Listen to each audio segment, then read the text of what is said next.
পলাশপুর রাজ্যে রাজা তার দুই রানীকে নিয়ে বসবাস করত। বড় রানী মিতালি আর ছোট রানী ছিল বিতিশা। বড় রানী খুবই ভালো মনের অধিকারী ছিল। তার মনে কোনো হিংসা বিদ্বেষ ছিল না। সে ছোট রানীকে অনেক ভালোবাসতো। কিন্তু অপরদিকে ছোট রানী বিতিশা ছিল খুবই অহংকারী আর বদমেজাজি। সে বড় রানীকে একটুও পছন্দ করত না। এইভাবেই দিন কাটতে থাকে। হঠাৎ করে তারা দুজনই একসাথে গর্ভবতী হয়। এই খবর শুনে রাজা খুবই খুশি ছিল। পুরো রাজ্য জুড়ে খুশির বন্যা বয়ে যায়। এদিকে কয়েক মাস পরেই দুই রানী একসাথে কন্যা সন্তানের জন্ম দেয়। তখন দাসী খুশি মনে রাজাকে এ খবর জানায় আর বলে, রাজা মশাই, আপনার দুই কন্যা সুস্থ আছে, কিন্তু আমি খুবই দুঃখের সাথে জানাচ্ছি বড় রানী সন্তান জন্মের সময় মৃত্যুবরণ করেছেন। দাসীর এই কথা শুনে রাজা মশাই কান্নায় ভেঙে পড়েন। এরপর সে বড় রানীর কন্যা নিয়ে ছোট রানীর কাছে যায় আর বলে, রানী, হয়তো তুমি এই খবর শুনেছ যে বড় রানী আর আমাদের মাঝে নেই। তাই আমি চাই ওর সন্তানকে তুমি লালন পালন করো, যেমন ভাবে তুমি তোমার সন্তানকে লালন পালন করবে। রাজামশাই, আপনি চিন্তা করবেন না, আমি ওর সঠিকভাবে খেয়াল রাখবো। রানীর কথা শুনে রাজামশাই সেইখান থেকে চলে যায়। এরপর ছোট রানী দেখেন তার সন্তানের থেকে বড় রানীর সন্তান খুবই সুন্দর দেখতে। এটা দেখে তো সে হিংসায় জ্বলতে থাকে। তখনই দাসী সেইখানে আসে আর বলে, রানীমা, আপনি দেখেছেন আমি যে গণনা করেছিলাম সেটাই হলো। আমি আপনাকে বলেছিলাম সন্তান জন্মের সাথে সাথেই বড় রানী মৃত্যুবরণ করবে, আর সেটা সত্যি হলো। বড় রানীর এই কন্যাকে দেখে আমি আজকে আরো এক ভবিষ্যৎবাণী বলে যাচ্ছি। এই রানী এমনই এক কন্যাকে রেখে গেছেন, এই কন্যা খুবই রূপবতী আর গুণবতী অধিকারী হবেন, আর এই কন্যাই পরবর্তী এই রাজ্য শাসন করবে। ছোট্ট বন্ধুরা, আমাদের আজকের এই গল্পটি তোমাদের কাছে কেমন লেগেছে? যদি ভালো লেগে থাকে তাহলে কমেন্ট বক্সে তোমাদের নাম বলে যাও। পরবর্তী গল্পে তোমাদের নাম ব্যবহার করা হবে। বড় রানী মরে যেও আমাকে শান্তি দিল না। এরপর তো আমার মেয়ে এই রাজ্য শাসন করবে। আমি বেঁচে থাকতে কিছুতেই ওকে এই রাজ্য শাসন করতে দিব না। আমি তো ওর একটা ব্যবস্থা ঠিকই করব। রানীমা, একটা উপায় আছে। আপনি আজ রাতেই সবাই ঘুমিয়ে পড়লে আমার সাথে ওই জাদুকর্ণীর কাছে চলুন। বড় রানীর এই কন্যাকে কেউ এখনো ভালোভাবে দেখেনি। এর আগেই ওর রূপ লাবণ্যকে আমরা নষ্ট করে দিব। হ্যাঁ, তুমি একদম ঠিক বলেছ। তবে তুমি রাতে সব প্রস্তুতি গ্রহণ করে আমার কাছে এসো। এর জন্য আমি তোমায় পুরস্কৃত করব। এরপর সেই রাতের অন্ধকারে দাসী ও ছোট রানী বড় রানীর ছোট্ট শিশু কন্যাকে নিয়ে জাদুকর্ণীর কাছে চলে যায়। জাদুকর্ণী তখন তার জাদু ক্ষমতা দিয়ে বড় রানীর কন্যাকে কুৎসিত আর কালো বানিয়ে দেয়। এরপর তারা খুশি মনে রাজমহলে ফিরে আসে। পরের দিন তাদের দুই কন্যাকে নামকরণ করা হয়। বড় রানীর কন্যার নাম রাখা হয় ঝিনুকমালা আর ছোট রানীর কন্যার নাম রাখা হয় মণিমালা। ধীরে ধীরে ঝিনুকমালা ও মণিমালা বড় হতে থাকে। এদিকে দিন যত যায় তত ঝিনুকমালা কালো আর কুৎসিত হতে থাকে। এতে করে ঝিনুকমালার মন সবসময় বেশি খারাপ থাকে, কারণ রাজমহলে সবাই তার সাথে খারাপ আচরণ করে। সবাই বলে এত কুৎসিত দেখতে রাজকুমারী এই রাজ্যে কখনোই শোভা পায় না। এইসব কথা শুনে ঝিনুকমালা আরো বেশি কাঁদতে থাকে। একদিন ছোট রানী ঝিনুকমালাকে বলে, এই যে মহারানী, আমার জন্য জঙ্গল থেকে ফুল তুলে আন।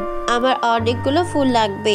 আর হ্যাঁ, রাজা মশাই ফেরার আগে ফিরবি কিন্তু, নইলে খুব খারাপ হয়ে যাবে। ঝিনুকমালা একটা ঝুড়ি নিয়ে যখনই জঙ্গলে ফুল তুলতে যাবে, ঠিক ওই সময় খবর আসে রাজা মশাই সফরেই মৃত্যুবরণ করেছেন। এটা শুনে ঝিনুকমালার হাত থেকে ঝুড়ি পড়ে যায়। সে তার বাবার মৃত্যুতে অনেক কষ্ট পায়, তাই তো সে কাঁদতে থাকে। তখন ছোট রানী খুশি হয়ে বলে, অনেক কেঁদেছিস, এখন থেকে এই রাজ্য পুরো আমার। আমি আর আমার মেয়ে এই রাজ্যকে শাসন করব। আমাদের আর কে আটকায়?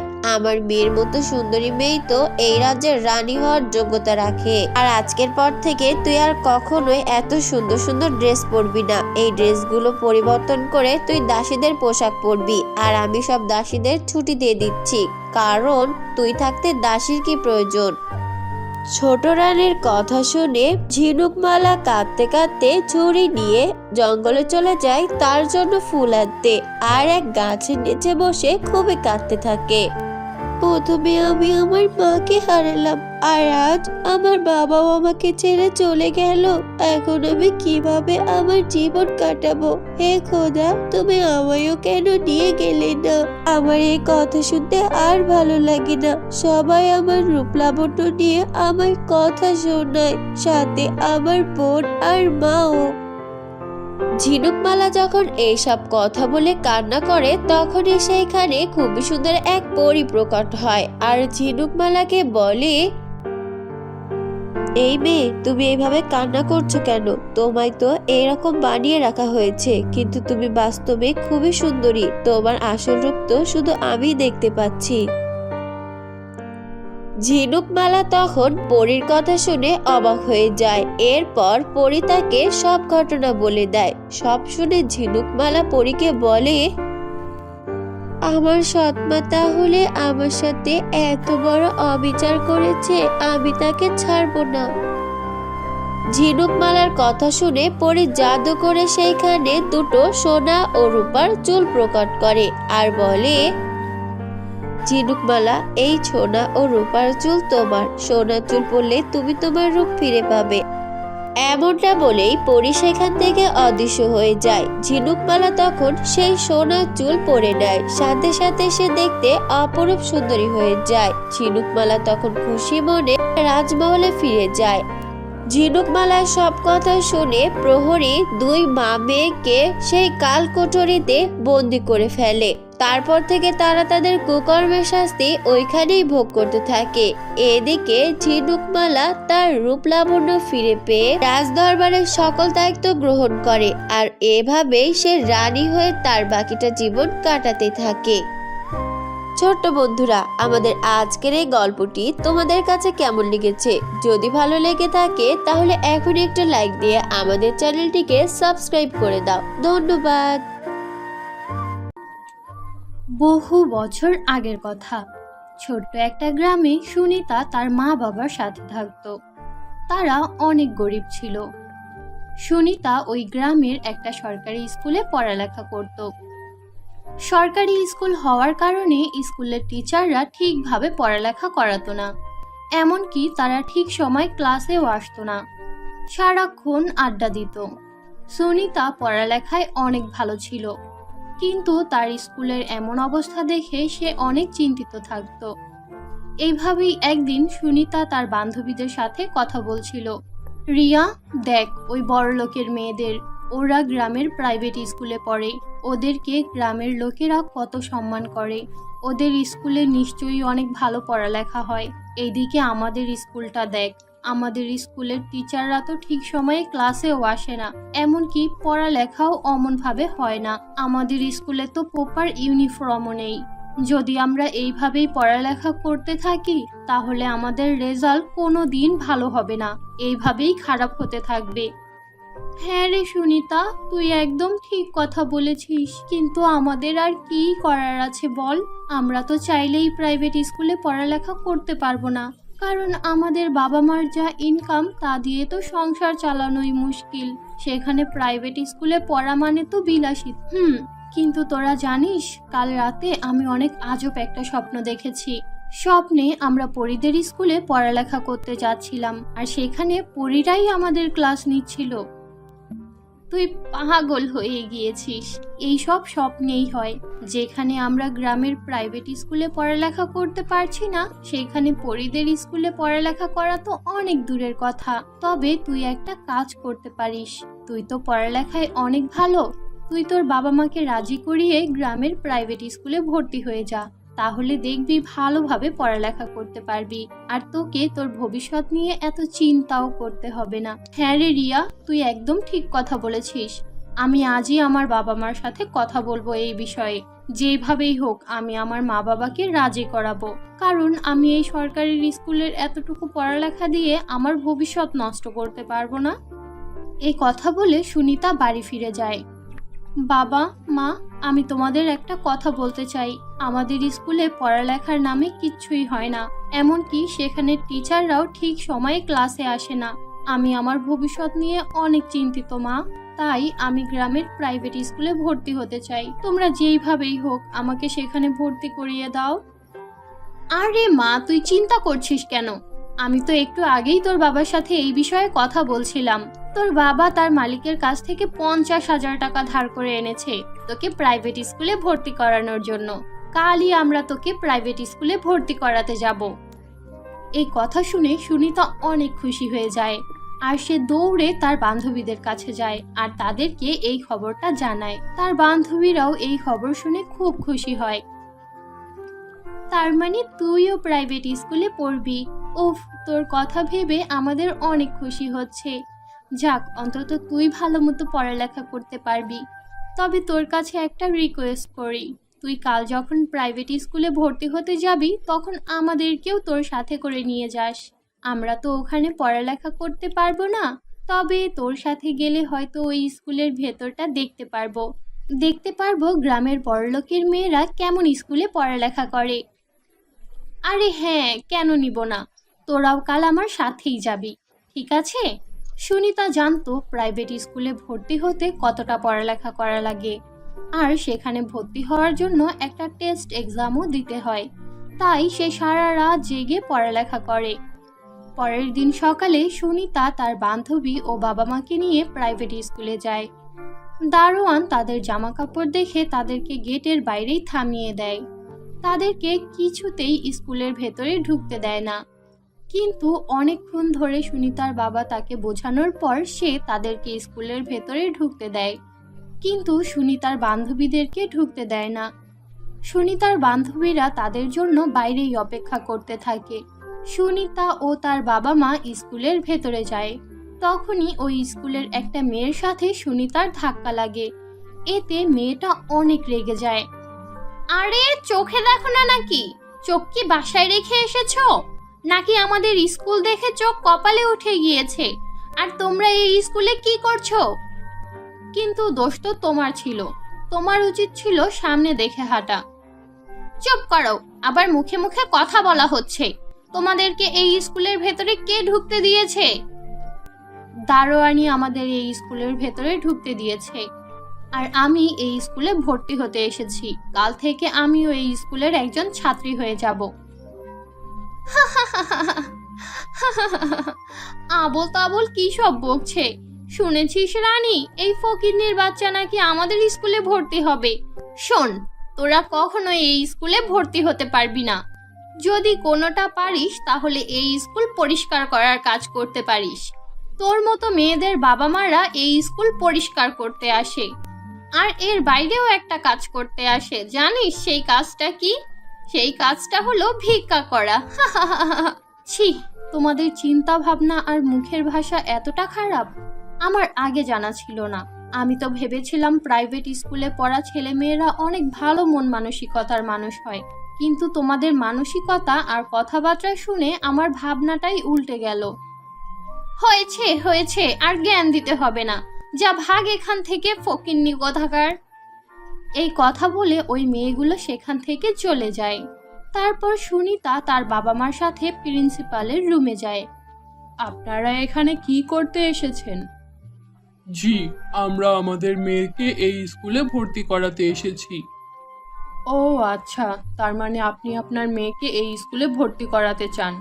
কিন্তু আপনি কি জানেন এই স্কুলের ফিস কত? হ্যাঁ, আমরা জানি। আপনারা যা জানেন তার থেকেও এই স্কুলের ফিস অনেক বেশি। এখানে ভর্তি হতেই 50,000 টাকা লাগে, আর ভর্তি করানোর আগে আপনাদের মেয়েকে একটা টেস্ট পরীক্ষা দিতে হবে। টেস্ট পরীক্ষা নেওয়ার আগে আপনার 50,000 টাকা জমা দিতে হবে। আচ্ছা ঠিক আছে, এক্ষুনি জমা করে দিচ্ছি। শুধু ভর্তি করাতেই 50,000 টাকা লাগবে? ও যদি টেস্ট পরীক্ষায় পাশ করে তাহলে ও এখানে ভর্তি হতে পারবে, কিন্তু তারপর ওর বই খাতা, ইউনিফর্ম এগুলোর টাকা আমরা কোথায় পাবো? আরে তুমি কোনো চিন্তা করো না, একটা না একটা ব্যবস্থা হয়েই যাবে। সুনিতার বাবা 50,000 টাকা জমা করিয়ে দেয় আর সুনিতাও টেস্ট পরীক্ষা দিতে চলে যায়। সুনিতা খুব মনোযোগ সহকারে টেস্ট পরীক্ষা দিয়ে বের হয়। তখন প্রিন্সিপাল তাদেরকে ডেকে বলে, আমার মনে হচ্ছে আপনার মেয়ে এই স্কুলে পড়ার যোগ্য না, কারণ আপনার মেয়ে একটা প্রশ্নের উত্তরও সঠিকভাবে লিখতে পারেনি। তাই আমরা আপনার মেয়েকে ভর্তি নিতে পারছি না। এখন আপনি আপনার মেয়েকে নিয়ে এখান থেকে চলে যান। প্রিন্সিপালের এই কথা শুনে সুনিতার বাবা মা অনেক কষ্ট পায় আর তারা প্রচণ্ড অবাকও হয়, সাথে সুনিতাও অনেক অবাক হয়। সুনিতা স্কুল থেকে বের হয়ে বাড়িতে না গিয়ে সোজা খেলার মাঠের দিকে চলে যায় আর একটি গাছের নিচে বসে কান্না করতে থাকে। তখনই সেখানে তার দুই বান্ধবী আসে। কিরে সুনিতা, তুই এইভাবে কান্না করছিস কেন? তখন সুনিতা তাদের সব কথা খুলে বলে। এটা তো খুব খারাপ হয়েছে, ওরা এইভাবে তোদের টাকা মেরে দিয়েছে, খুব খারাপ কাজ করেছে রে। আমি নিশ্চিত তুই ওই সব প্রশ্নের উত্তর সঠিক লিখেছিলি, তাই না? হ্যাঁ রে, আমি সব প্রশ্নের উত্তর সঠিক লিখেছি, কিন্তু তবুও উনি বলেছে আমি নাকি সব প্রশ্নের উত্তর ভুল লিখেছি। তার উপর আমাদের টাকাগুলোও ফেরত দেয়নি। এখন এই ঋণের টাকা আমার বাবা মা কিভাবে দিবে? এই কথা বলে সুনিতা জোরে জোরে কান্না করতে থাকে। তাদের তিন বান্ধবীর কথা সেখানে থাকা একটা পরী শুনে ফেলে আর সেই পরী সিদ্ধান্ত নেয় সে তাদেরকে সাহায্য করবে। তাই সে একটা বৃদ্ধ মহিলার রূপ ধারণ করে সুনিতার কাছে যায়। মা, আমি গত 3 দিন ধরে কিছু খাইনি, তুমি কি আমাকে কিছু খাওয়াতে পারবে? হ্যাঁ বুড়িমা, আপনি একটু অপেক্ষা করুন, আমি এক্ষুনি আপনার জন্য খাবার নিয়ে আসছি। সুনিতার এই কথা শুনে পরী অনেক খুশি হয় আর সে তখনই তার আসল রূপে ফিরে আসে আর সুনিতাকে বলে, তোমার কোথাও যেতে হবে না, আমি তোমাদের সব কথা শুনতে পেরেছি। আমি সিদ্ধান্ত নিয়েছি এখন থেকে তোমরা আমার সোনার স্কুলে পড়বে। আমাদের পরীদের দেশের পরীরা তোমাদের ক্লাস নেবে। আশা করি সেখানে তোমরা খুব ভালো পড়ালেখা করতে পারবে আর তোমাদেরকে তোমাদের ভবিষ্যৎ নিয়ে এত চিন্তাও করতে হবে না। এই কথা শুনে সুনিতা ও তার বান্ধবীরা অনেক খুশি হয়ে যায়। আপনি সত্যি বলছেন পরী? তার মানে আমার স্বপ্ন সত্যি হতে চলেছে? দেখেছিস রিয়া, আমার স্বপ্ন সত্যি হতে চলেছে। আমার তো বিশ্বাসই হচ্ছে না। তবে পরী, আপনি কি আমাদের আরেকটা সাহায্য করতে পারবেন? ওই প্রাইভেট স্কুলের প্রিন্সিপাল আমাদের সাথে খুব অন্যায় করেছে, আপনি কি এটার সঠিক বিচার করতে পারবেন? ঠিক আছে, কোনো চিন্তা করো না। তারপর পরী পুলিশ স্টেশনে যায় আর পুলিশদেরকে ওই প্রিন্সিপালের সব কর্মকাণ্ড জাদুর লাঠি ঘুরিয়ে দেখিয়ে দেয়। এইসব দেখে পুলিশরা প্রচণ্ড রেগে যায়। তারপর তারা ওই স্কুলের প্রিন্সিপালকে গ্রেফতার করে নেয়। পরের দিন থেকে সুনিতা ও তার বান্ধবীরা পরীদের স্কুলে পড়ালেখা করতে শুরু করে। সেখানে পরিদেশের পরীরা ক্লাস নিতে আসতো। সুনিতার সাথে সাথে গ্রামের অন্যান্য বাচ্চারাও ওই স্কুলে পড়ালেখা করতে যেত আর তারা দিন দিন পড়ালেখায় অনেক মনোযোগী হয়ে উঠছিল। পরিদেশের পরীরা তাদেরকে পড়ালেখা করানোর পাশাপাশি আর্থিক সহায়তাও করত। এইভাবেই সুনিতার স্বপ্ন পূরণ হয়ে যায় আর সে মনোযোগ সহকারে পড়ালেখা করতে থাকে।